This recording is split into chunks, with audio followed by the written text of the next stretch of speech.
On Wednesday, we're going to see the first true hockey best-on-best tournament since the 2014 Winter Olympics. Back then, Connor McDavid was in juniors and Sidney Crosby was only a one-time Stanley Cup champion. Because the NHL has opted not to attend the Winter Olympics since then, from a disagreement over compensation, we've been robbed of seeing what this new age of NHL stars can do playing together against each other, representing their own home countries. The last time we were here, Canada had prime Sidney Crosby and prime Carey Price surrounded by the best depth and supporting cast in the world. Canada was the best. But after the strongest American draft we've ever seen, maybe the best American goal scorer in NHL history entering his prime, and a system of developing players from the NCAA that looks like it just outclasses Canada's junior system, that decade-long break from best-on-best tournaments might have hidden the transformation where America became the best hockey nation in the world. Fast young talent, brick wall goaltending, and heavy bodies define this American team that wipes the floor with any previous Team USA. And I think it's only the beginning for them. But before we can talk about America, who are they going against right now from easiest to hardest? Well, there's one team that's obviously just not on the same level as everyone else, Team Finland. Historically, Finland has been quite good, but in the words of the highest paid Swedish player in hockey history, Elias Pettersson, they're Sweden's little brother in the hockey world. They're definitely the worst that this tournament has in terms of talent, but they're still good enough that there is a chance they win it all. Their biggest issue entering the Four Nations was their defensive core. It had one elite player on it in Miro Heiskanen. You could have made the argument that he faced the most individual weight of any player in this tournament having to carry that blue line, but he's out. He's injured. He can't play a single game for Finland this year. If Team Finland was in the NHL with this defensive core without Heiskanen, they would be like bottom 5 in the league. Like it's terrible. Going against the actual best hockey players in the world means if they're going to win anything, it's going to come down to their actually quite strong goaltending and their forwards who all seemingly play a responsible two-way game. UC Saros is our main goalie. He's the shortest goalie in the NHL, but he's still top 5 to top 10 on anyone's list. He's gotten Vezina votes every season since 2020, and he can turn it on in the playoffs. He's really good. They also have Ukko-Pekka Luukkonen and Kevin Lankinen, but neither of them are really elite, so this is UC Saros' net. Their chances at a gold medal probably come down to him standing on his head. But the Finnish forwards are interesting because of their nucleus of talent, as Dom Lucian called it. Barkov, Rantanen, and Aho were elite first-line players. Barkov and Rantanen arguably top 10 in the NHL. Surrounding them is Laine, who has one of the best shots in the league, but can't do much else beyond that. Arturi Lehkonen, who's good defensively, but not really an elite player. They have Granlund and Teravainen, who are skilled top 6 forwards, but they're not really going to push the needle here. Finland was doomed as soon as I heard Heiskanen got injured, but if there was a fairy tale team in this tournament, it is them. Their big brothers, on the other hand, Sweden, all have the guys they need, but a lot of their top of the lineup players are having down seasons this year. Pettersson, Forsberg, Zibanejad, Arvidsson, Lindholm, Dahlin, Erik Karlsson, all either injured, experiencing a decline due to age, signed new contracts and aren't living up to them, Pettersson, or are just not on top of their game. A year ago, Elias Pettersson looked like a near top 10 player in the world, the best Swede in the world at least, but he's had a disaster season this year and it feels like he was waiting for a chance to reset mentally or physically or something. Two-way, super high IQ, great hands, great shot, and like unbelievable playmaking, but a knee injury has him significantly slower this year than any previous season in his career, like 90th percentile down to below average. Sweden has more depth than Finland, but doesn't really have the top end talent offensively.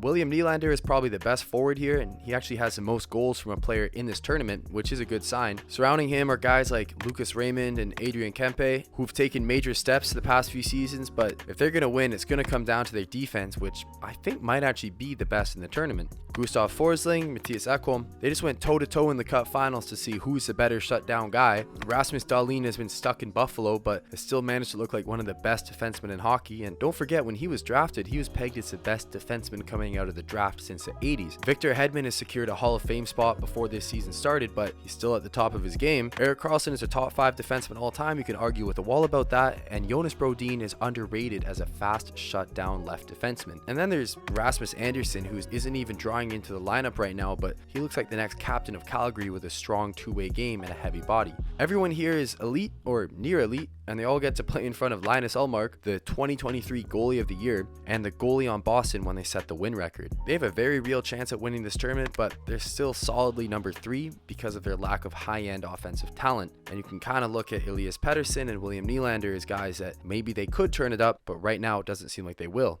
Canada, however, does have that offensive talent, and they might have the best offensive talent a team has ever constructed in any fashion this century. Nathan MacKinnon looks like he's going to win his second straight MVP and might be the best player in the world. He's on a line with Sidney Crosby, maybe, the best leader hockey has ever seen, and he's also McKinnon's mentor or something. But they're both playing behind Connor McDavid, who might be the best player to ever even play hockey. 10 players on this team are point per game or better. Top 3 point scorers in the NHL who are in this tournament are all on Team Canada. It's ridiculous, but they're all also playing in front of Cale Makar, the best defenseman in this tournament, who got to bring his cup-winning defensive partner Devin Taves. Look at this power play. What the hell? Apart from their franchise talent, they have Brendan Hagel, Seth Jarvis, and Mitch Marner, defensively responsible wingers who are some of the fastest players in the tournament. Sam Reinhart, Braden Point, 250 goal scorers.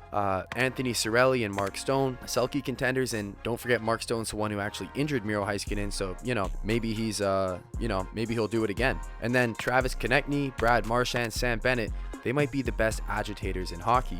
This team is built top to bottom like a super team. Their defense has older guys like Drew Doughty, who have won multiple gold medals with Team Canada, but they also have near point per game defensemen in Shea Theodore and Josh Morrissey, who are sitting behind Cale Makar. But Canada isn't the favorite this year, and that's crazy, but it comes down to their goaltending. It used to be the highlight of Team Canada. In 2014, it was crazy enough that they left Hall of Famers off the team. Now, despite having significantly less talent to pick from, it's like they spun a wheel and picked guys with the coolest sounding names. Aiden Hill, Samuel Montembeault, Jordan Binnington.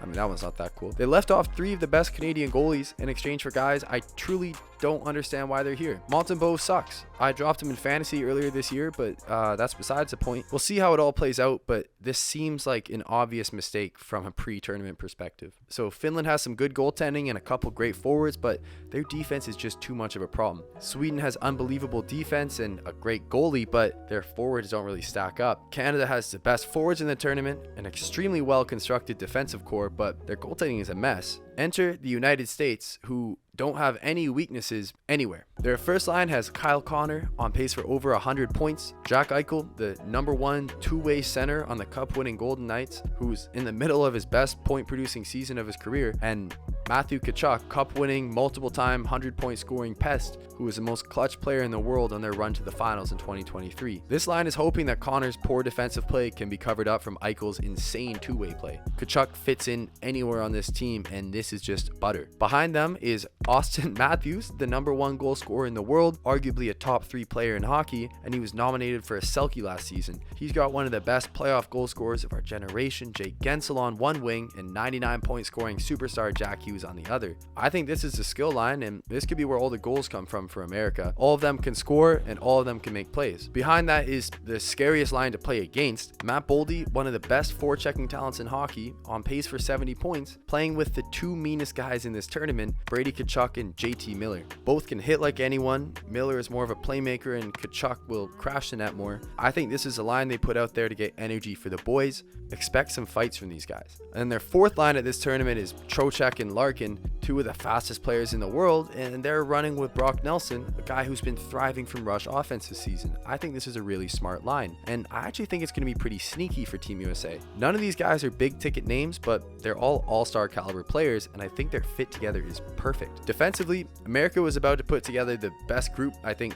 ever assembled, but Quinn Hughes, the current favorite for the Norse, isn't able to play in this tournament due to injury. What's crazy is that even without Hughes, they might still have a better defensive group than anyone else. Jacob Slavin and Adam Fox is a mix of shutdown offense and great playmaking. Fox is one of the youngest defensemen of the year in NHL history, and he's never once gotten the chance to play with a guy as defensively responsible as Slavin. This pairing might show the world why Fox is still one of the very, very best. But behind them, somehow, is Zach Werenski, another favorite for the Norse, and he's playing with Boston's #1 defenseman, Charlie McAvoy. Heavy hitting from McAvoy, and he can activate whenever he wants, but Werenski is the main offensive piece here. He prefers shooting, and guys like Trocheck, Miller, Nelson, Tkachuk, Eichel, Matthews, all crashing the net. They're all going to love having Zach Werenski back there. And then behind them are Noah Hannafin and Brock Faber, If you haven't already, you should check out our video on Brock Faber because he was only a rookie last season, but he's already on Team America for a good reason. He's extremely fast, he's a great passer, one of the best defensive IQs in the league. Hanifin being on the other side is just ridiculous, tall and defensively elite. I think this is their shutdown pair, and this is a pairing they put against McDavid. Finally, behind all of this young, immense talent is Connor Hellebuck and Jake Ottinger, with Jeremy Swayman as the third. All three of these guys are elite.